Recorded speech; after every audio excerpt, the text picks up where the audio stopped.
그런 걸 보면 인생은 다 살아보기 전까지는 어떻다고 말을 할 수가 없는 것 같아요. 요즘에 제 삶이 그런데 사실 제 얘기를 자세히 들어보시면 용케도 버텼구나 싶으실 거예요. 저희 남편은 결혼한 이래 제 속을 썩이지 않았던 기간이 아주 짧아요. 우리는 분명히 연애 결혼을 했고 2년 정도 넘게 만나오다가 서로 확신에 차서 결정을 하게 되었는데요. 그때까지만 해도 저는 이후 모든 삶이 무탈하고 좋을 줄만 알았어요. 그런데 제가 생각했던 방향과 남편이 생각했던 것은 달랐나 봅니다. 웨딩 마치를 하며 남편 팔짱을 끼고 나올 때에는 우리가 서로 같은 곳을 보고 있다고 생각했는데 그게 아니더군요. 연애할 때에는 그렇게 매번 지극정성으로 저를 데려다 주고 장거리임에도 불구하고 모두 맞춰주었어요. 그런데 결혼하고 나니 신혼을 보낸 지 한 6개월도 안 되어서 계속 일이 바쁘다며 밖으로 도는 게 아니겠어요? 당시 저는 허니문 베이비가 생겨서 임신 중이라 몸도 힘든데 맨날 늦게 들어오는 남편 때문에 너무 힘들었어요. 하다못해 친정엄마도 결국 남편을 앉혀놓고 야단치실 정도였는데요. 입덧이 너무 심해서 밥도 못 먹고 다니던 직장도 그만두고 집에서 누워있던 저에게 남편이 정말 몹쓸 짓을 했기 때문이에요. 집에 안 들어오기를 밥 먹듯이 하고 툭 하면 회식이다 야근이다 하면서 집에 들어온 남편에게서 수상한 영수증을 발견하게 되었어요. 당신 이게 뭐야? 이런 데 다니는 거야?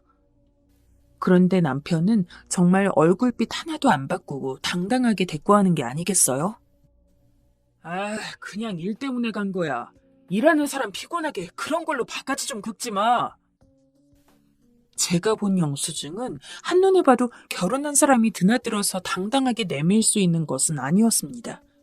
보고 얼마나 화가 나던지, 뱃속에 자기 애를 임신하고 있는 아내에게 이럴 수 있는 건지 정말 미친 듯이 분노하게 되었어요. 입덧이 심해서 물만 마셔도 토하고 있는 저를 놔두고 매번 그렇게 술이 떡이 되어서 들어오고 뭘 그렇게 잘 먹고 다니는지 맨날 살만 찌더군요. 그런 모습들을 두고두고 참아왔었는데 저 임신 중에 나가서 저렇게 바람까지 피고 다니는 걸 알게 되니까 도저히 견딜 수 없었습니다. 결국 울면서 친정엄마에게 하소연을 했고 엄마는 도저히 이것만은 참을 수 없다며 남편을 불러서 크게 야단을 치셨어요. 그걸 보고 있는데 너무 서럽더라고요. 자네 이게 뭔가? 결혼한 지 얼마나 됐다고 임신한 부인을 두고 이럴 수가 있어? 어? 남편은 이상하게 어른들한테는 깍듯해서 이때는 머리를 조아리고 쩔쩔맸어요. 장모님, 죄송합니다. 그게 일 때문이라 다시는 그런 일 없도록 하겠습니다. 엄마는 분에 못 이겨서 눈물이 그렁그렁해지시더니 이윽고 쐐기를 바꾸셨어요. 마음 같아선 당장 우리 수연이 데려가고 싶지만 자네도 아빠가 된 책임을 지길 바라서 이번만 넘어가겠네. 한 번만 더 이런 일 생기면 그땐 사돈어른 모셔서 단판을 지을 거야. 이렇게 쩌렁쩌렁하게 불호령이 떨어졌으니 이후로 남편도 조금은 무서운 줄 알고 주의를 할 줄 알았어요. 그런데 저희 엄마 앞에서만 알겠다고 그렇게 빌어놓고 저는 만만한 건지 이후로 더 엇나가더라고요. 너 아무리 그래도 그렇지 그걸 그대로 일러바쳐? 내가 우리 엄마한테 말 안 하게 생겼어? 지금 누구 잘못인데 그렇게 당당해? 적반하장도 정도껏 해야지. 이후로 기야말 소리를 늘어놓고 사라지더군요. 아, 말을 말자. 너랑 이제 말하기도 싫다. 애 때문에 사는 줄 알아. 뱃속 아이 때문에 누가 참고 있는지는 전혀 생각도 안 하고 이제는 장모님한테 야단 맞으니 처가도 가기 싫고 부담스럽다고 아예 경조사에는 얼굴도 드러내지 않더라고요. 그렇게 저는 만삭이 되고 몸이 힘들 때에도 울면서 겨우 그 시기를 버티게 되었어요. 차라리 그 시기에 남편이 꼬박꼬박 생활비는 주었다는 정도만으로 위안을 삼아야 했던 걸까요? 여전히 바쁘다면서 잘 들어오지도 않고 가끔 제 눈치를 볼 때에만 아들이 태어나면 이것도 저것도 해주겠다고 허세만 부려댔어요. 그때 저는 남편도 없이 혼자 산부인과를 다니면서 그 기간들을 견뎠고 결국 심한 진통을 겪을 때에도 엄마가 제 옆에 계셨을 뿐 남편은 뒤늦게 나타났어요. 그것도 정말 믿을 수 없는 모양새로 나타났더라고요. 자네 진짜 장난하자는 건가? 장모님, 죄송합니다. 술에 완전히 찌들어 살았던 건지 몇 시간을 퍼마시다가 이제 막 나온 추리한 모양새로 와서는 제대로 중심도 못 잡고 비틀거리며 서 있던 남편. 그런 사람을 내 아이의 아빠라고 애를 안겨줘야 하다니요. 그래도 어쩌겠어요. 자기 손으로 핏줄을 안아봐야 좀 정신을 차릴 것 같아서 저도 아기가 태어난 한동안은 남편에게 신경을 끊고 최대한 서로 심기를 건드리지 않으려고 노력했어요. 그런데 남편은 아주 가끔 들어와서 정말 아기를 눈으로 보기만 할 뿐 육아에는 전혀 참여하지 않았어요. 그러던 와중에 시어머니는 본인 아들이 어떻게 아빠 노릇을 하는지는 관심도 없으시고 저를 더욱 스트레스 받게 하시더군요. 예, 수연아. 은우 데리고 한번 여기 내려와라. 듣자마자 한숨이 푹푹 나오더라고요. 시댁은 부산이었고 저는 남편도 없이 혼자 채 100일도 안 된 아들을 돌보느라 잠도 못 자고 꼴이 말이 아니었거든요. 어머니, 이 사람 매번 출장 가고 야근 중이라 저 혼자서는 못 갈 것 같아요. 잠도 많고 아직 100일도 안 되어서 아기도 조심스럽고요. 이 말을 듣자마자 바로 불호령이 떨어지는 것이 아니겠어요? 이날을 계기로 저는 시댁과 거의 연을 끊다시피 마무리 짓게 되었어요. 뭐라고? 애 낳은 게 대수라고 지금 네가 시애미한테 따박따박 말대답하는 거냐? 애비는 일하느라 바쁜데 네가 좀 고생해서 내려오면 될 것이지. 내가 손주 좀 보고 싶다는데 그놈의 엄살 좀 부리지 말고 내려오라면 내려와. 어머니는 정말 여전히 변함이 없으시더라고요. 임신 중일 때 남편이 저를 두고 윤리적이지 못한 짓을 했다는 것을 아시면서도 그때 끝까지 당신 아들 편만 드셨어요. 그때 하셨던 말도 가슴에 남아서 한이 되었는데요. 남자가 바깥일 하다 보면 그럴 수도 있는 거야. 우리 때도 다 그러고 살았어. 네가 좀 참으면 되는 거지. 그깟 임신 좀 했다고 여자가 매번 집에만 누워있으니 보기 좋겠냐? 네 책임도 있어. 그때 이 말을 듣고 얼마나 스트레스가 쌓이던지 내내 배가 뭉쳐서 연락을 끊었는데 아이를 낳고서도 여전히 자기 아들 위주로 말하시고 저를 한유 부리듯 해하시니 최대한 신경 쓸 거리를 하나라도 줄이고 싶더군요. 그렇게 힘든 육아 시기를 보내면서 집에 잘 오지도 않는 남편을 뒤로하고 아들을 계속 키워냈어요. 그러던 차에 남편은 정말 억지로 버텨가던 저의 인내심을 테스트라도 하듯 또 한 번 큰 사고를 쳐버리게 되었어요. 아이가 2~3살쯤 되니 인식이 있는지 어느 순간 집에 그럭저럭 들어오기도 하고 좀 놀아주기도 하길래 이제는 좀 변했나 싶었는데요. 알고 보니 저한테 찔리는 게 있어서 그랬더군요. 오랜만에 연애 때의 남편으로 돌아온 것 같아서 조금 안심했던 저를 완전히 바보로 만들어버리는 상황이 기다리고 있었어요. 사실을 알게 된 후 정신을 온전히 둘 수가 없었습니다. 그날은 남편이 모처럼 일찍 왔고 웬일로 아기를 씻겨주며 좀 놀더니 방에서 잠들었어요. 그때 아들은 거실에서 저와 놀다가 아무렇게나 놓여있던 자기 아빠의 핸드폰을 들고 아무거나 막 눌러대더군요. 그걸 보고 제가 그러지 말라고 했는데 아이가 들고 있던 남편 핸드폰에 살짝 스쳐간 장면이 뭔가 쎄했습니다. 순간 느낌이 너무 별로여서 저도 모르게 긴장한 상태로 아이에게 핸드폰을 가져오라고 했고 그 말을 하는 사이에 왠지 모르게 등 뒤쪽으로 살짝 소름이 돋는 듯 했습니다. 가져와서 화면을 열어본 순간 저는 보지 말아야 할 장면을 보게 되어버렸어요. 바로 안방문을 쾅 열고 소리를 지르면서 남편을 흔들어 깨웠습니다. 일어나! 이 사진 다 뭐야? 남편은 잔뜩 찌푸린 얼굴로 몸을 일으켰고 저는 거기다가 핸드폰을 들이밀며 울부짖었어요. 전에 한번 아이 돌잔치 때 인사를 왔었던 남편 회사 여직원이 그 안에 있더군요. 이상하게 남편에게 과장님 소리를 해대면서 자꾸 치대고 옆으로 붙는 게 좀 신경 쓰였는데 둘이서 나란히 얼굴을 맞대고 경치 좋은 곳들은 다 놀러 다녔더라고요. 대충 시기를 보니 제가 그렇게 힘들게 울며 불며 육아가 힘드니 제발 집에 와서 하루만 교대해달라며 싸워대던 때였어요. 정말 피가 거꾸로 솟아서 감당이 안 되는데 남편은 외려 저한테 무섭도록 짜증을 내더니 그 길로 옷을 걸치고 나가버렸어요. 이런 장면까지 봐버린 이상 저는 남편과 이제 같이 살 수 없겠다는 생각이 막연하게 머리를 스쳤습니다. 바람을 피고 돌아다녔다는 사실을 귀로 듣는 것과 눈으로 보는 것은 천지 차이였어요. 적어도 배우자와 살 것이라면 눈으로는 확인하지 않는 것이 좋다더니 그 말이 뭔지 저는 뼛속 깊이 피눈물을 철철 흘리면서 체감하게 되어버렸어요. 이제 우리 관계는 뒤로 돌아갈 수는 없겠더라고요. 충격받으실 친정엄마를 생각하니 차마 말도 꺼내지 못하고 혼자 속으로 끙끙 앓면서 인터넷이나 커뮤니티를 돌아다니면서 검색을 하고 이혼 관련 변호사분께 상담을 받았어요. 맨정신으로 앉아있을 수 없었지만 아직 어린 아들을 생각하니 답도 없었고 결국 저는 힘겹게 이혼을 위해 혼자 준비를 해나갔어요. 경제력도 없고 무엇도 없지만 그래도 뭐가 되든 지금의 진절이 나는 생활은 정리를 해야 했는데요.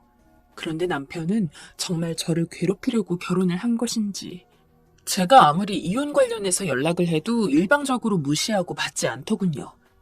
집에 들어오지도 않으면서 양심의 가책은 느꼈는지 조금의 생활비는 꼬박꼬박 보태고 그 외의 연락은 다 차단해버렸어요. 이런 식으로 나중에 본인 양육권을 당당하게 주장하면서 나타날까봐 너무 겁이 나더군요. 당시 저는 스트레스가 너무 심해서 길을 가다가도 울컥해서 울음을 터뜨렸고 몸이 너무 안 좋아서 자세히 알아보지도 못했어요. 정확히 알지 못하는 상황에서 불안감은 극에 달했고 아들을 빼앗기면 어떡하나 싶어 공포감에 악몽을 몇 번이나 꿨는지 모릅니다. 그렇게 겨우 정신을 붙들고 아들만 바라보면서 시간을 보내고 있던 중에 친정엄마도 결국 이런 상황을 다 알게 되셨어요. 왜 제가 남편 때문에 엄마에게 이런 불효를 해야 하는지 가슴이 찢어지더군요. 오랜만에 들른 친정엄마는 한껏 상한 제 얼굴을 보고 기함을 토하셨고 저는 상황을 말하기 싫어서 아들을 데리고 억지로 엄마와 함께 집 앞 놀이터로 나갔어요. 하지만 자꾸 추궁을 하시기에 결국 진실을 털어놓게 되었습니다. 아이고, 어떡해. 내가 진짜 가만두지 않을 거야. 우리 딸 불쌍해서 어떡하니? 이렇게 엄마와 저는 땡볕 아래 놀이터에서 둘이 끌어안고 힘껏 소리도 내지 못한 채 꺽꺽 울었습니다. 아무런 상황도 모른 채 천진난만하게 뛰어다니는 아들을 뒤로하고 말입니다. 이후로 걱정이 되셨는지 엄마는 계속 저희 집에 들르시다가 결국 근처로 이사를 오셨고 밤낮으로 함께 와 계셨어요. 이 시기에 엄마라도 안 계셨더라면 저는 제정신으로 있기가 힘들었을 거예요. 그러던 어느 날 아무런 대꾸도 없이 제 피만 말리듯 괴롭게 하던 남편으로부터 뜬금없이 갑작스레 연락이 왔어요. 드디어 연결이 되었구나 생각을 하기에는 남편이 아닌 다른 사람으로 인해 받은 전화였기에 상당히 혼란스러웠습니다. 한참을 멍하니 서 있었고 이미 나는 최악의 상황을 겪고 있다고 생각했는데 더 깊은 지하 몇 층이 기다리고 있었어요. 친정엄마는 아무 말도 못하는 저를 이상하게 쳐다보고 계셨고 저는 그대로 떠듬거리면서 말을 반복할 뿐이었어요. 제 남편 맞아요. 지금 무슨 말씀이신가요? 때 아닌 남편 근황에 엄마도 놀라서 벌떡 일어나셨고 전화기 너머로 말을 듣는 내내 온몸이 부르르 떨렸습니다. 귀로 뭐가 들려오긴 했는데 그냥 쑥 빠져나가는 것 마냥 전혀 소화가 안 되어 몇 번이나 되물었어요. 그것은 바로 남편이 이 세상 사람이 아니라는 내용이었습니다. 일단 결론부터 듣게 되었기에 너무 얼얼해서 말이 나오지 않았는데요. 나중에 자세한 사고 경위를 알고 나니 왜 제가 더 나쁘끄럽고 몸둘 바를 모르겠는 걸까요? 그렇게 제가 이혼해달라고 난리를 저도 안 해주고 잠적해버리더니 그 회사 여직원과 쭉 같이 지냈었나 봅니다. 그날도 둘이 나란히 어디론가 여행을 가던 중 교통사고가 아주 처참하게 나서 둘 다 그 자리에서 숨을 거두게 되었다는 거예요. 저는 본처 입장으로 한동안 아주 불편한 대면을 하면서 여러 가지 상황들을 처리해 나가게 되었고요. 저는 곱게 이혼만 하고 모든 인연을 정리하고 싶었는데 이런 식으로 끝을 맺다니. 그것도 다른 여자와 나란히 운명을 달리하다니요. 저를 어디까지 바닥을 치게 만들고 비참하게 만들어야 이 사람은 성이 풀리는 걸까요? 이런 제 마음을 더욱 갈갈이 찢어놓는 이가 있었으니 바로 시어머니였어요. 저를 어마어마하게 원망하시더군요. 너 때문이야. 며느리 하나 잘못 들여가지고 우리 아들을 이렇게 잡아먹었지 뭐냐? 밖으로 내쫓고 못되게 굴더니 우리 아들을 길바닥에서 죽게 만들었어! 듣다 못해 친정가족들이 나서려고 했지만 저는 너무 기력이 없어서 싸우고 싶지도 않더군요. 솔직히 시어머니도 창창한 나이에 아들이 저렇게 가버렸고 제대로 알리기에도 창피한 상황에 놓여 있으니 저한테 화풀이를 하는 것이었을 거예요. 그러지 않고는 멀쩡히 견디기 힘들었을 테고요. 연애 때부터 이런 상황까지 저를 못 괴롭혀 일수였던 시어머니가 보기 좋아서 이렇게 이해를 하려는 게 아니라 저는 그저 모든 게 다 싫고 귀찮아져 버렸어요. 마찰이 생길 만한 것들은 전부 다 접어버리고 다 무기력하고 의욕이 나지 않더라고요. 그러던 와중에 아예 다 망하라는 법은 없는 건지 남편 사망보험금이 얼마 정도 나왔더군요. 건드리기도 싫은 돈이지만 어쩌겠습니까? 저는 당장 돈이 나올 곳도 이제 없고 그나마 남편이 얼마 안 되는 생활비를 보내주는 것에 친정엄마 도움으로 겨우 입에 풀칠을 하며 살아가고 있었거든요. 결국 저는 어떻게든 사망보험금으로 나온 돈으로라도 살 길을 찾아야 했고 그때 정신을 추스르기 힘든 때였지만 겨우 힘을 내어 프랜차이즈 카페를 알아보게 되었어요. 생각해보면 썩 좋은 결정은 아니었던 것 같아요. 직장 다니면서 주는 월급만 받아왔던 제가 카페를 운영한다니 그냥 덜컥 정할 수 있는 방향은 아니었는데 말이에요. 좀 자리를 잡게 한 다음 나중에 제가 없어도 돈이 적당히 돌게 될 거라고 너무 순진하게 생각했나 봐요. 한창 엄마의 손길이 필요한 아들을 생각하니 어린이집에 맡겨두고서 직원을 쓰거나 아니면 제가 때때로 돌보면서 어떻게 되지 않을까 싶었습니다. 처음에는 저도 의욕을 갖고 시작하게 되었고 나름 프랜차이즈 설명회를 다니면서 없는 시간을 쪼개가며 공부를 하고 계획을 세웠어요. 되도록 허튼 돈 쓰지 않고 잘 준비를 해서 수익을 낼 수 있기를 바랐거든요. 하지만 왜 제 마음처럼 되지 않는 건지 저의 힘겨운 출발은 갈수록 점점 둔탁한 소리를 내며 기울어지고 있었습니다. 갑자기 알바생이 그만두지를 않나. 운영 부분에서도 저는 서툰 부분 투성이었고 혼자 감당하기 힘든 문제들이 점점 눈덩이처럼 불어가고 있었어요. 나중에 너무 한계가 와서 차라리 이러느니 돈을 다 깎아먹기 전에 정리를 해서 얼마라도 쥐고 있어야겠더라고요. 아무것도 하지 않고 들고 있었다고 해도 뾰족한 수가 없었겠지만 막상 2천만 원 남짓도 안 되는 돈이 남겨지게 되니 저는 극심한 우울증에 시달리게 되었어요. 아이를 낳고 완전 감도 잃게 되었고 이후로 아무리 일할 만한 곳들을 찾아봐도 잘 구해지지 않았고 남은 돈마저 생활비로 조금씩 쓰다 보니 언제쯤 끝이 날지 선명하게 그림이 그려지더라고요. 그러던 와중에 아들은 기관을 다니면서 계속 맡겨지다 보니 적응도 잘 못하고 잔병 치레를 엄청나게 하게 되었어요. 열이 펄펄 나는 아들을 안고 큰 병원으로 뛰어가던 날 하필 비도 내리고 택시도 잡히지 않았습니다. 어쩔 줄 몰라서 발을 동동 구르던 저는 아이에겐 정말 저밖에 없고 내가 온전히 정신을 놓을 수도 없더군요. 나만 믿고 이 세상에 태어난 자식이 있으니까 말이에요. 이후로도 아들이 어디가 아프고 또 뭐가 아프기를 반복하다 보니 병원을 제 집 드나들듯 다니게 되더라고요. 툭하면 열이 났고 음식을 토해내기 일쑤였던 아들을 보다 보니 정말 세상에 나 같은 여자도 있을까 싶었습니다. 결혼한 지 얼마 안 되어서 임신 중인 나를 두고 남편은 밖으로 돌고 끝도 없이 계속 바람을 펴대고 그런데다가 시댁에도 만만찮게 시달렸고요. 그것도 모자라서 남편은 여자 문제를 반복해서 일으키다가 제대로 들켜서 집을 나가버렸고 한참 잠적해 있더니 들려온 소식은 다른 여자와 여행을 가다가 세상을 떠났다는 것이었어요. 그런 기구한 일을 겪었다면 남은 입장에서 저의 삶이라도 조금은 무난하게 흘러가야 하는 게 아닐까요? 제 앞으로 떨어진 사망보험금으로 먹고 살겠다고 알아본 길은 금방 망하게 되었고, 하나뿐인 아들 보고 잘 살려고 했더니 이렇게 툭하면 아파서 애간장을 녹이니 말이에요. 하지만 시간이 갈수록 내가 아들만 아니었다면 진즉 망가졌겠다는 생각이 들더라고요. 사고만 치는 남편을 만나서 어쩌자고 자식을 둔 건지 한참 원망하기도 했어요. 그러나 결국 이 아들이 저를 살린 셈도 있으니 이 이상 더 큰 불행들을 끌어오고 싶지 않았습니다. 스트레스가 심하다 못해 잠을 3시간 이상 자본 적이 없고 제 건강까지 나빠질 것 같더군요. 이미 가버린 남편을 이제는 제 인생에서 완전히 분리하고 싶었고, 정말 진흙탕 같은 현실이지만 어쨌든 아주 작은 실이라도 붙잡고 살기 위해 힘을 내야 했어요. 끝까지 저는 잘 될 거라고 저 스스로라도 되새기며 토닥여주는 수밖에 없었고요. 맨날 밤마다 흐느끼며 어두운 인상이 되어버린 저를 보며 저를 자식으로 둔 친정엄마까지 마음의 병을 앓게 되었음을 깨달았기 때문입니다. 아이고, 이거사. 너는 네 자식이 중요하지? 나는 네가 잘못되면 내가 못 살아.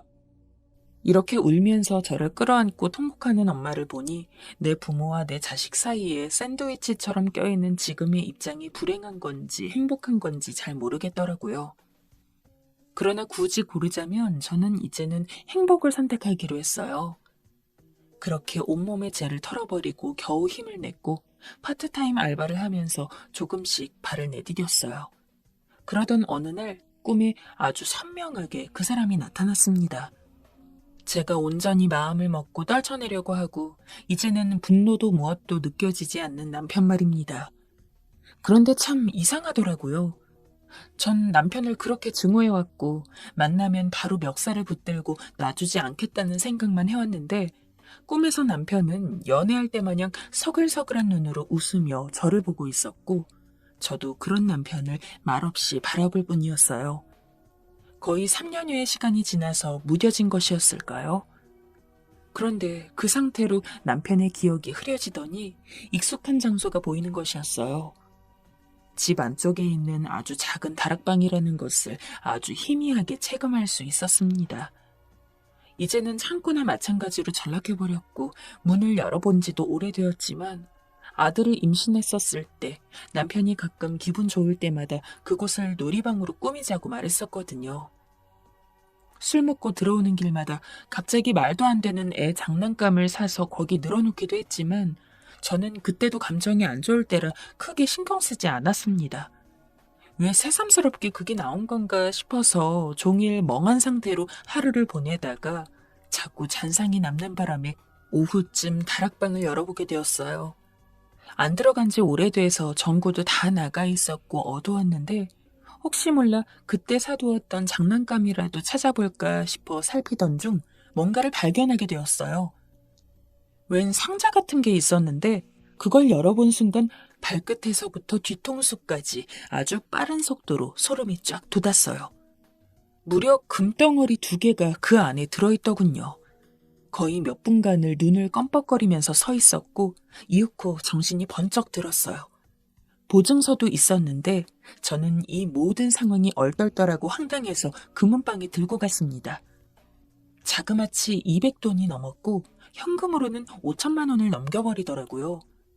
그 길로 돌아오면서도 실감이 나지 않았고 여전히 멍한 하루를 보내고 있었습니다. 사실 남편이 꿈에 나왔던 것은 이번이 처음이 아니고 흐리멍텅하게 몇 번 나오긴 했는데 그때마다 불쾌하게 짝이 없었기에 억지로 생각을 안 하려고 했었어요. 제가 하도 증오하고 신경을 쓰니 당연한 상황이라고 여겼고요. 그냥 이제 와서 막연히 제 생각으로만 단정을 지어보자면 나름 자기 딴에는 저에게 조금이라도 미안한 감이 있어서 그런 걸까요? 혼자 그렇게 가버린 데다가 아들도 아프고 모든 상황이 최악을 치닫게 되었으니 말입니다. 사실 결혼했을 당시에도 돈 관리는 남편이 거의 다 하다시피 했고 저는 생활비만 받았고 재테크를 본인이 별도로 하고 있다고만 했어요. 정확히는 몰랐는데 아마 이렇게 금을 사서 모아두고 있었나 봅니다. 결혼한 이래 매번 본인이 밖으로 돌아다니니 저랑 이런 쪽 대화를 제대로 할 새도 없었고 늘상 여자 문제로 싸우기 일쑤였기에 더더욱 알 수 없는 상황이기도 했고요. 이런 상황들을 저는 어떻게 받아들이면 좋은 걸까요? 친정엄마는 당연히 그만큼 너를 속썩였으니 온전히 너와 애를 위해서 쓰라고 하시고 참 기가 막힌다고 하실 뿐이었습니다. 저도 그쪽으로 생각이 기울긴 하지만 솔직히 아직까지도 어안이 벙벙합니다. 완전히 바닥을 치고 일어서려는 와중에 이해할 수 없는 타이밍으로 이런 일이 생기기도 하는군요. 남편이 하늘나라에 가서도 죄책감이 생겼던 것일까요? 참 신기할 따름입니다. 긴 글 읽어주셔서 감사하고요. 저도 아들과 앞으로 험한 인생 잘 살아보겠습니다.